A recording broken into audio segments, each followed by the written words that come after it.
Salam dan bahagia, Ibu Bapak Guru di mana saja berada. BGP Maluku hadir hari ini di Natsipa Beach, salah satu destinasi wisata di Kota Ambon. Dan hari ini kita ada pada Ngopi Pahit, ngobrol inspiratif paling hits yang sudah ada pada seri yang ke-15. Ibu Bapak Guru sekalian, hari ini kita kedatangan tamu nih. Tamu hari ini paling spesial, satu dari Maluku Tengah, dari Pulau Banda, ya, yang memang jauh tempatnya, walaupun ke Kecamatan Banda, tapi tempatnya jauh di pulau tersendiri yaitu Pulau Run. Dan satu dari Seram bagian barat yang juga sangat jauh ya dari kota kabupatennya. Dan hari ini mereka berdua hadir di podcast kita di kesempatan hari ini pada Ngopi Pahit. Dan saya perkenalkan dulu ya satu persatu nih dari Kecamatan Banda dulu ya.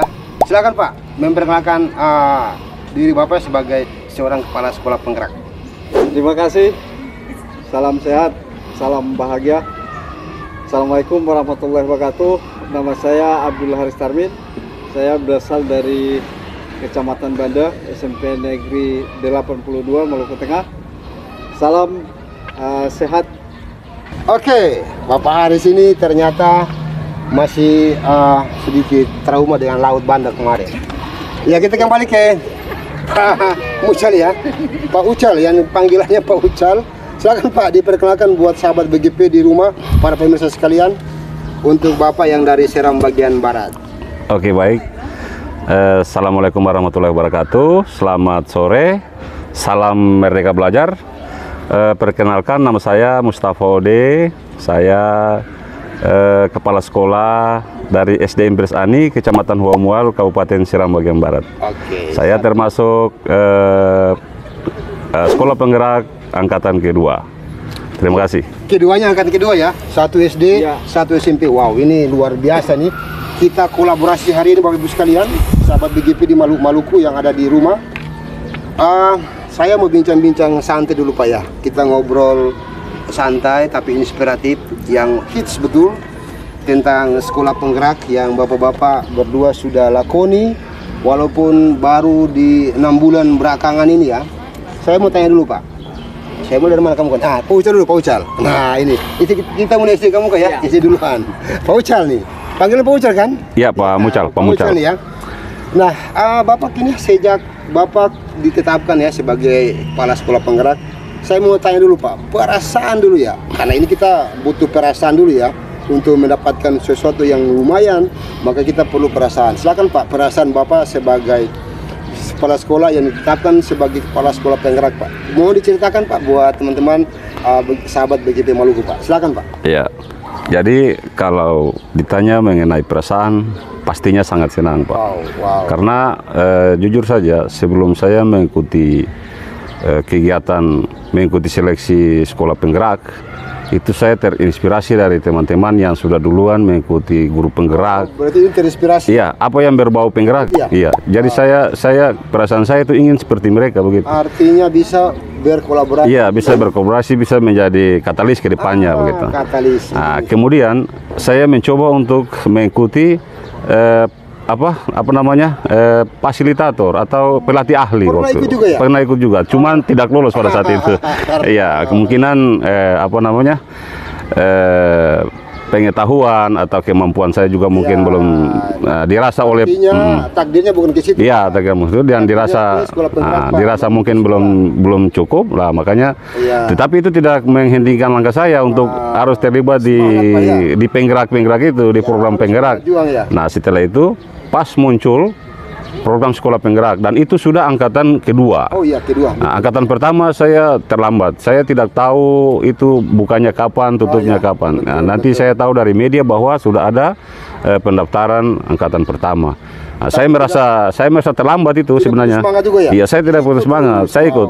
Nah, setelah saya ikut angkatan kedua, alhamdulillah saya dinyatakan lulus dan memang sangat senang sekali. Senang sekali ya. Nah, kemudian kebetulan saja itu di SBB itu kita angkatan pertama, katakanlah seperti itu. Ya, angkatan kedua secara nasional tidak ada. dan angkatan kedua secara nasional angkatan pertama untuk SBB, karena angkatan 1 tidak ada yang Tidak daftar. ada yang daftar, betul. Nah, untuk SD sendiri itu kita itu ada 9 sekolah yang lolos. Wow, Nah, 9 sekolah. Dan di kecamatan saya, Kecamatan Homual, itu saya sendiri. Saya sendiri yang satu-satunya ya.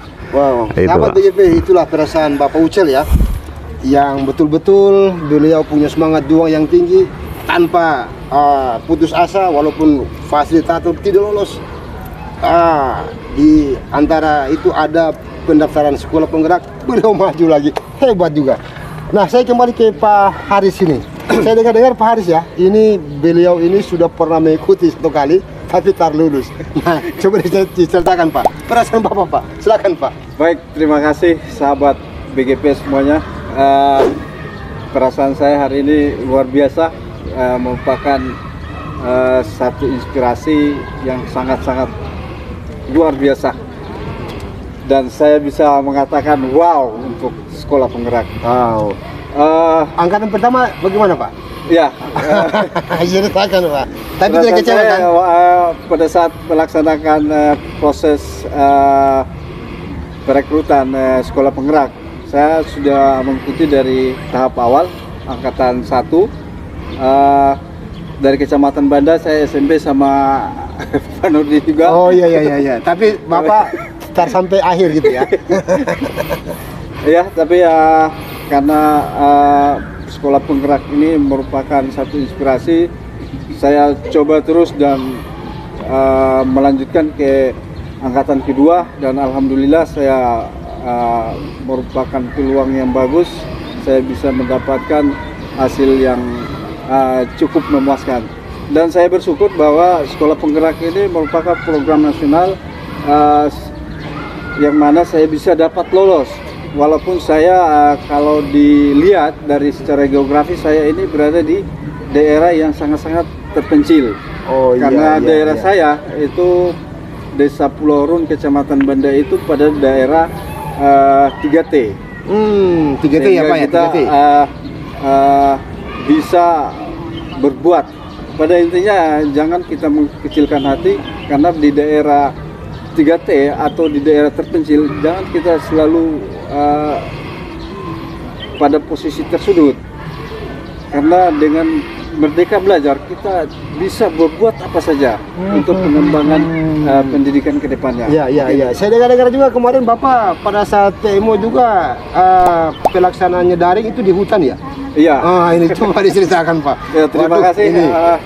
Kemarin kami kegiatan refleksi dan PMO sekolah penggerak itu saya melaksanakannya di hutan. Wow, di hutan ya. Cari Ya, sinyal nih, cari sinyal. Signal ya. Karena pada posisinya desa Ternyata kami itu sinyal juga mempengaruhi juga ya. karena dengan sinyal di desa itu sangat kecil, GPS sangat kecil, sehingga kami mencari dengan kapasitas besar dengan jumlah guru yang sampai 15 orang, sehingga bisa memaksimalkan, sehingga kami cukup lumayan naik. Berarti tantangannya luar biasa, Ya. tapi tidak Iya, menggebiri, ketemu punya semangat gitu ya. ya, semangat Ya, tetap ada sehingga dan bisa terlaksana juga kegiatan refleksi kemarin, walaupun Iya. sinyalnya cari di hutan-hutan ya. Berarti anggap saya baik di hutan gitu ya. Baik sahabat GPGP sekalian, ini salah satu tantangan dari sekolah yang ada pada daerah 3T di Maluku, tapi dengan semangat ini mereka tidak kendor ya untuk menyemangati teman-teman guru sekalian. Dan saya tahu juga bahwa Pak Haris ini juga sudah memiliki kombel yang terdaftar di gelombang ketiga kalau tidak salah, dan sudah memiliki kombel dan sudah melaksanakan imbas kepada teman-teman di sekitarnya, walaupun hanya di ekosistem sekolahnya, di komunitas sekolahnya, dan sudah berbuat yang lebih baik untuk implementasi kurikulum. Sehingga saya pernah ke sana Bapak Ibu sekalian, dan memang ternyata di sekolah ini fasilitasnya belum memadai, tapi dengan semangat juga mereka, yang guru-gurunya adalah guru-guru honor ya, banyak honor ya, di sana ya, 80% honor ya. Nah, tapi mereka punya semangat yang luar biasa untuk memerdekakan murid dengan program mereka belajar. Baik, Bapak Ibu sekalian, kita sudah lihat dengar pengalaman perasaan dari masing-masing kepala sekolah nih. Nah, sekarang saya mau ke intinya dulu sebentar, Pak Ucal sama Pak Haris. Merdeka Belajar itu salah satu tujuannya adalah untuk bisa memerdekakan. Dalam hal ini guru harus bisa menciptakan pembelajaran yang betul-betul berpusat pada murid, diawali dengan asesmen. Nah, asesmen ini untuk bisa memetakan kebutuhan murid lewat diferensiasi. Nah, dari Bapak Ucal sendiri nih, praktek baik apa yang sudah pernah Bapak lakukan dengan teman-teman guru atau guru yang pernah lakukan tentang pembelajaran berdiferensiasi yang Bapak boleh ceritakan buat sahabat kita di BGP Maluku? Silakan, Pak. Iya, baik. Untuk implementasi kurikulum Merdeka itu salah satunya itu kan pembelajaran berdiferensiasi. Secara umum itu kan artinya berpusat kepada siswa. Ya. Nah, bagaimana untuk menerapkan itu?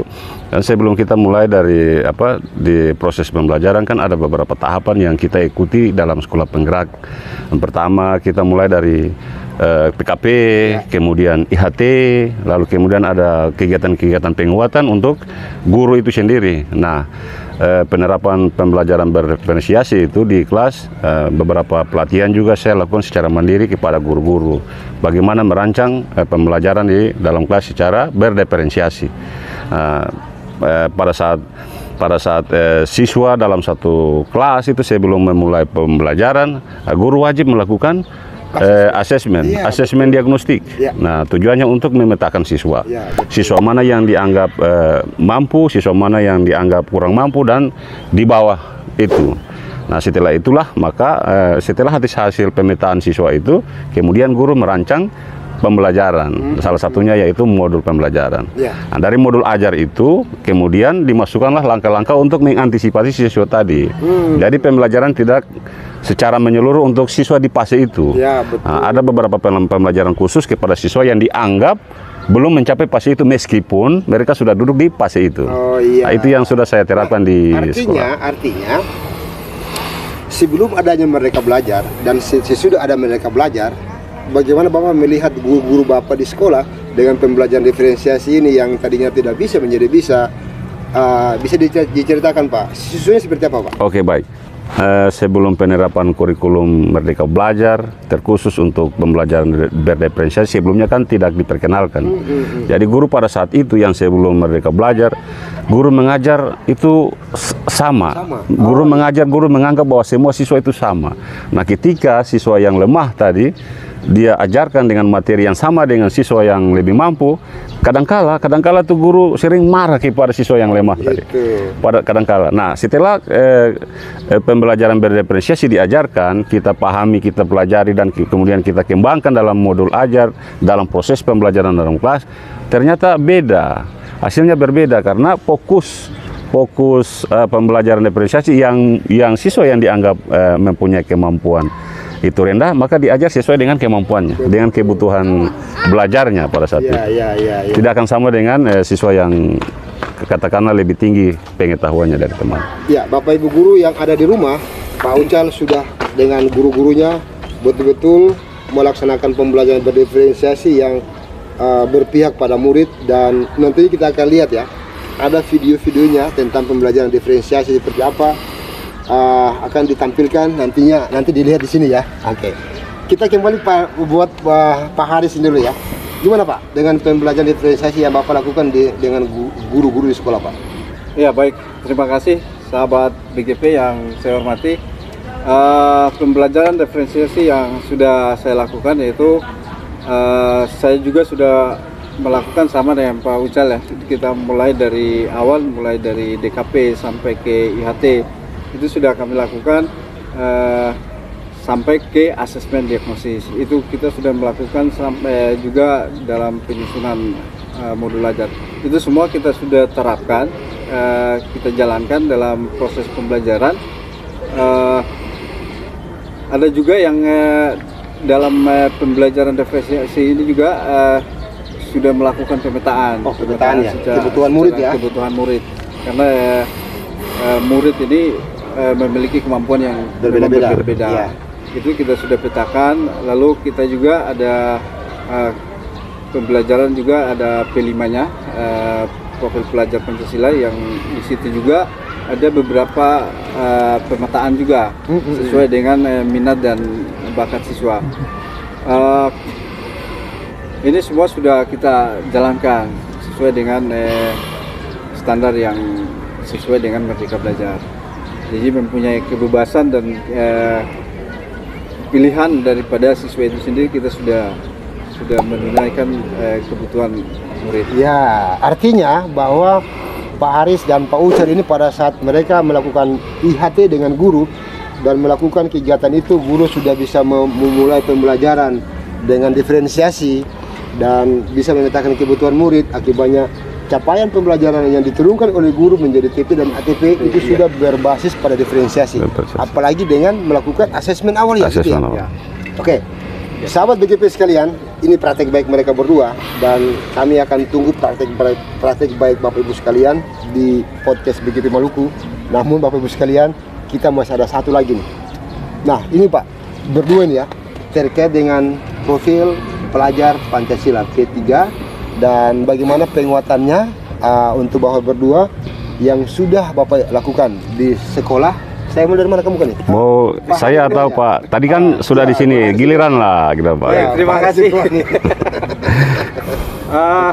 Kami sudah melaksanakan profil pelajar Pancasila atau disebut dengan P5, yaitu kami menjalankan tiga daripada P5-nya dengan materinya, yaitu materi yang diambil oleh siswa, guru, dan setelah dibedah bersama. Ya, artinya perencanaannya bersama-sama ya. Perencanaannya bersama-sama dengan siswa, guru, dan semua sekolah stakeholder untuk menentukan temanya apa gitu ya. Sesuai kebutuhan ya. Sesuai dengan kebutuhan. Yaitu kemarin itu salah satu temanya itu adalah ikanku masa depanku. Ikanku ada masa depanku. Wow, berarti ikannya banyak di Pulau Rune ini. Ya, kalau saya bisa gambarkan sedikit bahwa kenapa kami mengambil ikanku masa depanku, karena potensi ikan di Desa Pulau Rune itu sangat banyak.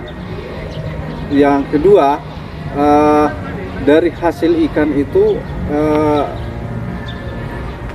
hasil tangkapan nelayan itu kadang melimpah ya. Kadang penimbang atau pembeli bagian penerima ikan ini tidak mampu, sehingga mereka membuang menjadi itu limbah. Gitu ya? Itu salah satu proyek kita. Jadi dari limbah itu, jadi kita melihat kenapa harus dibuang begini. Dari hasil wawancara dan lain itu kita mengambil ikanku masa depanku. Jadi ikan yang menjadi limbah itu kita proses menjadi sesuatu yang bermanfaat untuk masa depan.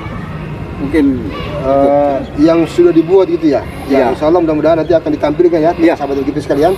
Akan kami tampilkan apa yang sudah dibuat oleh Pak Haris dengan ikanku masa depanku. Inilah dia nantinya akan ditampilkan dan menjadi salah satu produk menarik ya dari SMP 82 Maluku Tengah yang berada pada pulau terluar dari Kecamatan Banda ya, dengan limpahan ikan dan sebagainya, sehingga dijadikan sebagai salah satu isu lingkungan dan dijadikan sebagai salah satu tema untuk profil pelajar Pancasila. Baik, kita kembali ke Pak Ucal nih. Gimana Pak? Dari bawah sekolah Bapak Pak, keunggulan lokal atau kearifan lokal yang Bapak angkat sesuai dengan kebutuhan sekolah untuk dijadikan sebagai proyek profil pelajar Pancasila dalam tanda kutip meningkatkan karakter siswa di sekolah Bapak. Silakan Pak. Iya, baik. Untuk proyek penguatan profil pelajar Pancasila itu kita ambil karena ketentuannya itu minimal di SD itu kan dua kita ambil. Lalu dua tema yang harus kita ambil itu, yang pertama itu tentang kearifan lokal dan satu kewirausahaan. Nah, saya cerita sedikit tentang kearifan lokal di sana itu bahwa budaya yang semakin terkuras oleh zaman. Betul. Nah, di sini kearifan lokal yang saya angkat ini adalah melestarikan tarian daerah. Nah, saya cerita sedikit, boleh? Saya cerita. Pak, ini ditunggu oleh sahabat BGP ini. Iya. Strategi Bapak sehingga mereka juga bisa mengadopsi walaupun hanya satu dimensi lah. Iya, silakan, baik. Pak. Nah, kearifan lokal yang saya jalankan di sana itu tentang melestarikan budaya daerah, yaitu tari-tarian daerah. Nah, tarian daerah. Di sekolah saya itu sebagian besar itu masyarakat dari Sulawesi Tenggara. Wow, begitu ya. Nah, saya bagi di situ, saya bagi berdasarkan kesepakatan bersama juga, kemudian minat bakat siswa juga. Nah, untuk tari-tarian daerah dari Sulawesi Tenggara sendiri yang mayoritas penduduk di tempat itu, maka tarian yang kita lestarikan adalah itu tari Molulo. Molulu ya. Molulo. Oh, iya. Nah, karena di sana juga di tempat saya mengajar, bahkan masyarakat di situ pun tidak tahu, iya. tidak tahu tarian itu. Akibatnya diangkat. Diangkatlah kearifan lokal itu dari daerah sana. Yang kedua, ada komunitas walaupun cuma sedikit, ada komunitas asli Maluku di situ. Iya.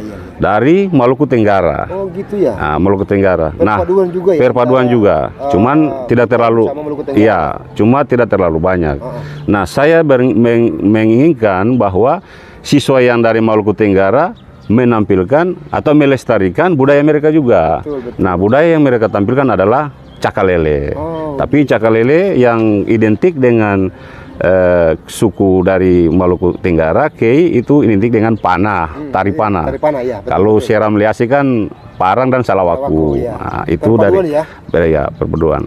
Nah, cuman karena ada beberapa siswa saja itu yang dari Maluku Tenggara, maka kemudian mereka dikolaborasi dengan siswa dari lingkungan itu sendiri. Apa yang penting ada kolaborasi antara dua sini tadi. Nah, bisa diangkat karya lokalnya gitu. Lalu yang kedua bisa lanjut atau silakan, Pak. Masih oke. ditunggu oleh sahabat Jadi ini, Pak.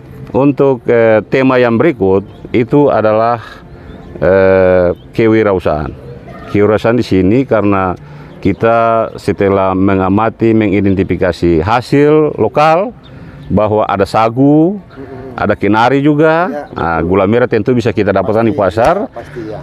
Kemudian nilai barang itu yang memang langka, yaitu sagu tumbu. Oh, sagu tumbu. Betul. Sagu tumbu kalau kita lihat sekarang di pasar itu harganya sangat tinggi, susah dan harganya sangat tinggi. Ya. Nah, kemudian sementara ada guru yang mampu bisa mengolah itu. Artinya ada asetnya. Ada aset. Manfaatkan aset. Iya, sumber daya manusia kan ada. Ya. Nah, kemudian sumber daya alam juga ada.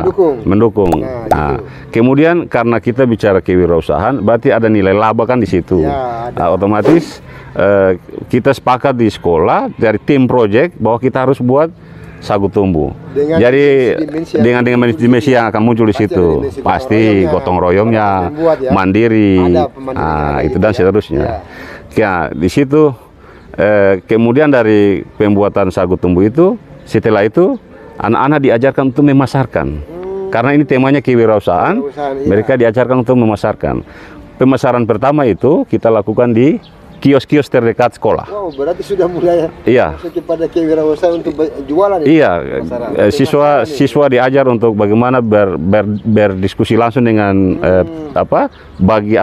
pihak kios untuk memasarkan produk mereka. Ada videonya, Pak ya? Ada video mereka. Ada. Nanti kita akan tampilkan video mereka secara inspiratif, sahabat begitu sekalian. Yang disampaikan oleh Bapak Kepala Sekolah, inilah buktinya gitu ya. Sehingga kita akan lihat inilah yang kearifan lokal yang diangkat dan dikolaborasikan dengan aset-aset yang ada begitu, Pak ya. Iya, Pak, terus Pak, silakan Pak. Kemudian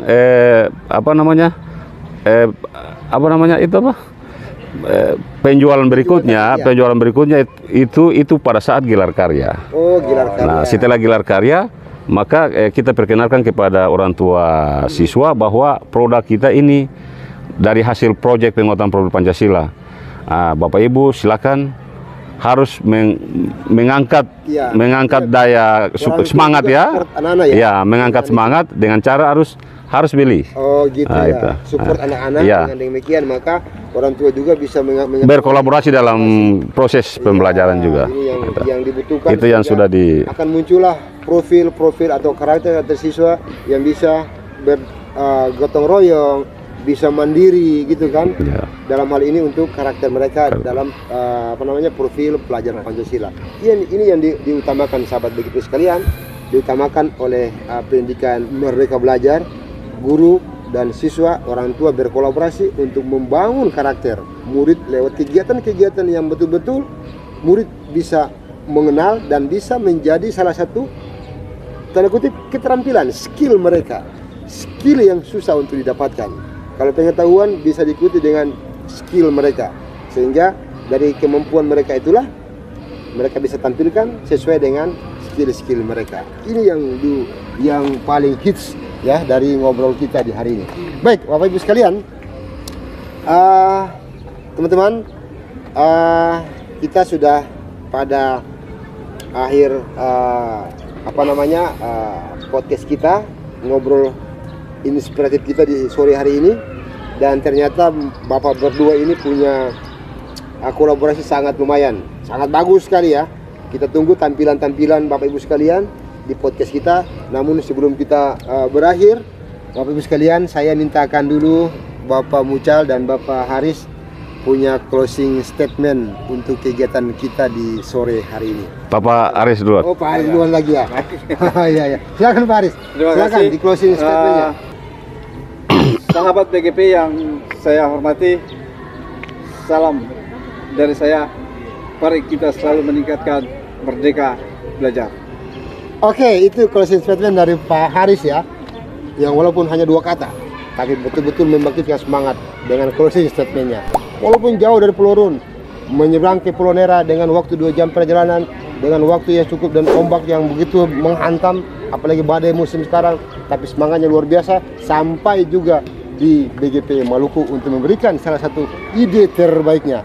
Kita ke Pak Ucal nih. Silakan Pak, kita mintakan Bapak punya closing statementnya Pak. Iya. Ya, selamat sore sahabat BGP Maluku. 3 kata dari saya. Ini yang memang tetap menjadi inspirasi buat saya. Pantang mengajar sebelum belajar. Terima kasih. Wow, hebat. Pantang mengajar sebelum belajar. Artinya PMM lah kita lakukan pembelajaran. Sebelum kita mengajar, kita belajar lewat PMM. Setelah kita mengajar, kita langsung bukti karyakan kita lewat PMM. Itu yang perlu ya Pak ya? Iya betul ya, itu yang perlu. Dan saya host pada hari ini, Mr. Dino, mengucapkan salam guru penggerak. Mari kita majukan Maluku dengan merdeka belajar. Assalamualaikum warahmatullahi wabarakatuh. Waalaikumsalam warahmatullahi wabarakatuh.